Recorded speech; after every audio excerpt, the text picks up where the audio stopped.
Hi everyone, welcome back to my channel. It's Kate here, and today I wanted to review the ColourPop Grandeur palette. So this is a little 9-pan palette. They released it a couple months ago.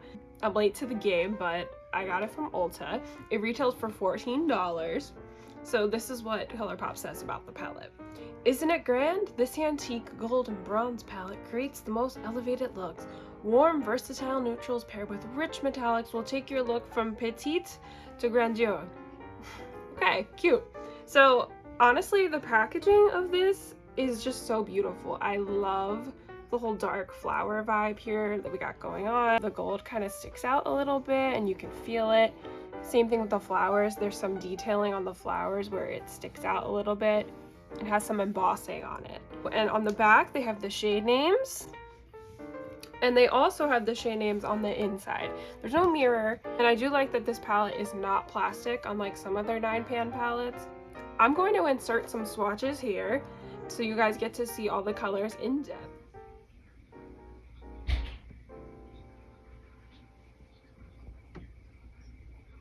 So I'm just gonna go one by one and talk about each shade.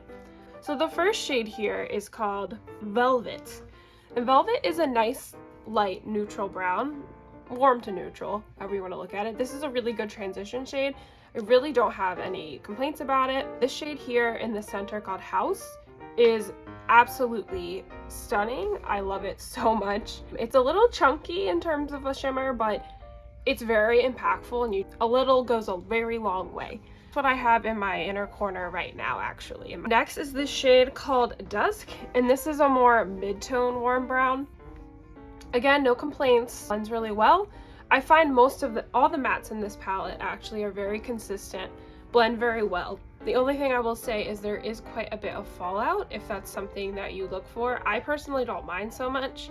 It's not really a deal breaker for me.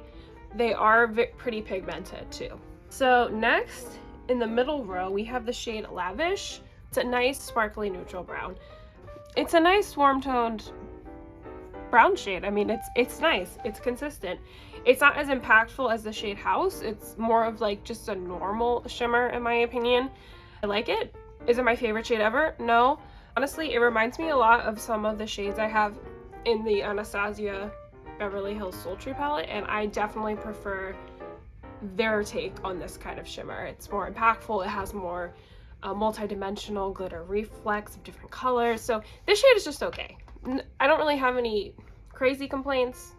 Now this shade, Excess, where have pressed glitters been all my life? This is so stunning. I was kind of worried it would get my eyes, but I've used this 4 or 5 times now and I haven't had a problem yet. So knock on wood. I have it on today, actually in the middle of my eye. It's just stunning. You put it on and I feel like you could just go in with one of these light color browns like Velvet or like Dusk, and on your lid you could pop on House and then a little bit of this glitter and you instantly look so put together, so glam. I absolutely adore it. Next is this shade called Mode. Again, super consistent with the other mattes, no complaints, blends well, pretty pigmented, pretty decent amount of fallout. And here on the bottom row, this is where it gets a little different. We have this shade called Need, and this is actually a duochrome. So it's brown with like a green shift to it. I was honestly hoping for more with this shade and I was a little disappointed. It's not that it's bad, like you can definitely build it up and get it to work, and I'm sure if I wet my brush it would be even more impactful, but it just wasn't as boom as I was looking for. But it does go well with the rest of the shades. Like this nice duochrome, it's fun to play around and mix it with some of the browns. It creates a really cool look. A look I did actually using this shade. I have a little video and I have some pictures I took. So next is this shade Jolie, and this is one of those shades where they put the glitter in the matte, and I don't hate these kind of shades, but I just don't understand the point. To me, I'd rather just have a full matte because the glitter, odds are it's just gonna fall on my face, and who needs that? So I just wish it were a plain matte. It's not a deal breaker. I still enjoy this palette. I still enjoy the shade for the most part. And this is a shade called Monaco. Again, same thing. But I will say with Monaco, at least I think it is fun to have the green reflex in it because I tend to use a dark greenish shade like this in terms of like a liner or like a lower lash line, or I don't really like to use it in the crease. It's a little too deep for my taste. So I kind of like that it has the shimmer, so if I put it on my lid or on my lower lash line, it kind of gives it something a little extra. My overall thoughts are ColourPop's pressed glitter in this palette is absolutely stunning. It's my favorite shade in the whole palette, along with the shade House here. These two shimmers really stand out to me. Overall, like, this is my first ColourPop palette. I'm pretty impressed with the formula, and I think the price point is very fair. Just a few notes. It's not all the shades are 10 out of 10 perfect. So to me, if I'm rating this palette, I would honestly give it like a 7 out of 10. It's definitely not perfect. Some shades that I wish were a little different were, I wish the shade Jolie did not have the glitter in it. I wish the shade Need, that really pretty duochrome, looked more on my eyes like it does in the pan, because in the pan it looks so pretty and green, but honestly, even on my eyes and even swatching it, it's the shade right here. Yes, it's the shade here, and you just can't tell. You just can't even tell that it has any green in it at all. So that's a little disappointing, because that was one of the shades I was really excited about. I think what surprised me the most about this palette was the shades that weren't the most basic, you know, the like a pretty champagne color and like this gold glitter. The ones that were the most basic impressed me the most. So I will say that I definitely look forward to trying more ColourPop palettes in the future. I do like this palette. I don't really have regrets. Something else I would like to note is, one, they blend very easily. They also, the lasting power on these shadows is incredible.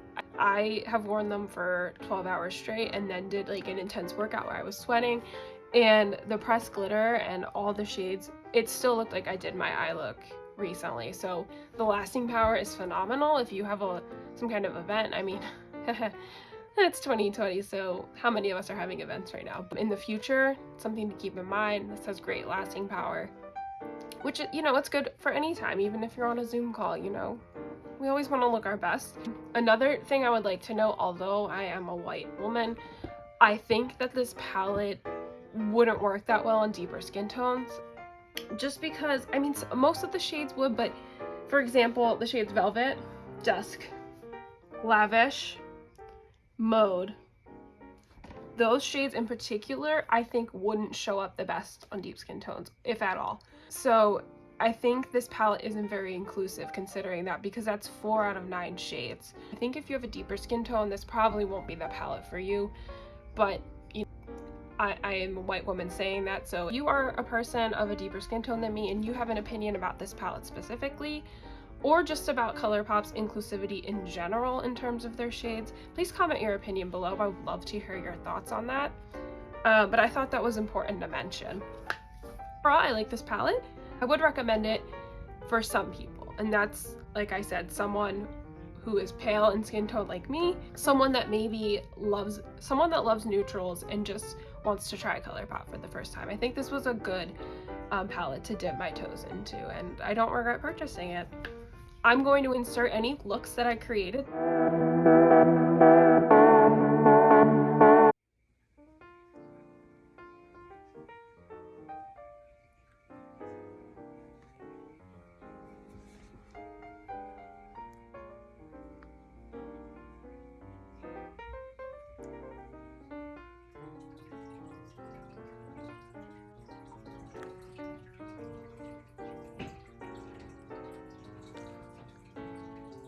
That'll be all for me today. I hope you have a wonderful day. Stay safe. Bye!